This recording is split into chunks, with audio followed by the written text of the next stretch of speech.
Bonsoir à tous, j'espère que vous allez bien, c'est le général Alligator. Alors, c'est juste pour apporter quelques nouvelles fraîches encore sur l'immigration.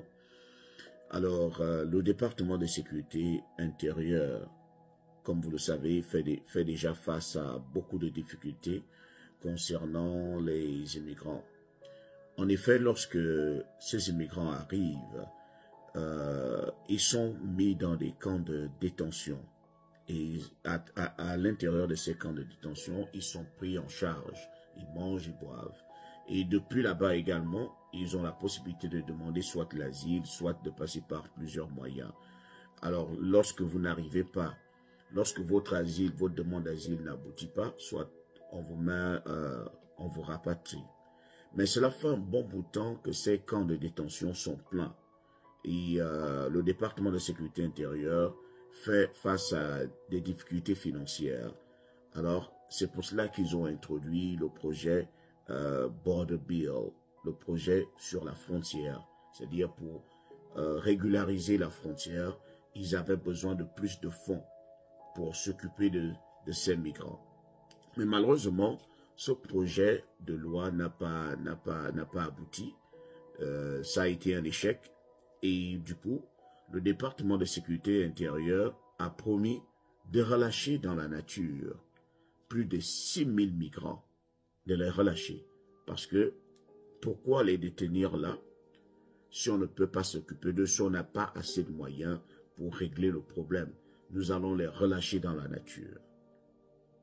Et le gouverneur du Texas, lui, de son côté, a dit, bon, si vous les relâchez, que moi je tombe sur eux, je vais les arrêter et je vais les renvoyer.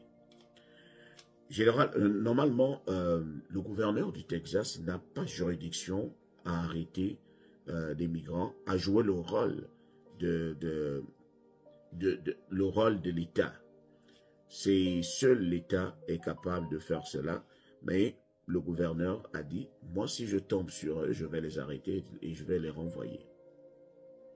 Donc c'est encore ce clash-là qui existe entre la Maison Blanche et le gouverneur du Texas, qui, je vous le rappelle, reçoit déjà plus de soutien de la part de plusieurs républicains, plusieurs États qui trouvent que la sécurité intérieure est très importante. Beaucoup ont même sont en train de crier que c'est vraiment anormal que le pays cherche à aller résoudre les problèmes qui sont ailleurs, c'est-à-dire en parlant de la guerre en Ukraine, la guerre, les problèmes qui sont au Taïwan, sans pourtant régler les problèmes de la frontière. Ces problèmes de la frontière sont aussi des problèmes cruciaux, parce que selon eux, ils font face à certains criminels qui rentrent par la frontière, certains membres des gangs dangereux qui rentrent par la frontière. Donc, pour eux, le pays, les États-Unis sont en danger.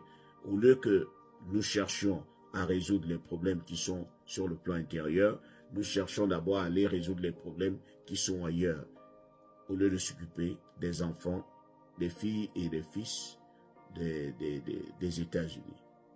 Donc, c'était un peu ça. Nous allons continuer à regarder, à suivre les informations, à regarder la suite des événements. Mais seul Dieu pourra nous dire ce qui va arriver. Et je vous rappelle également que les élections arrivent à plein fouet. Le mois de novembre arrive. Et ce sera en quelque sorte le mois de jugement. On verra qui de Trump ou de Biden pourra encore maintenir son fauteuil.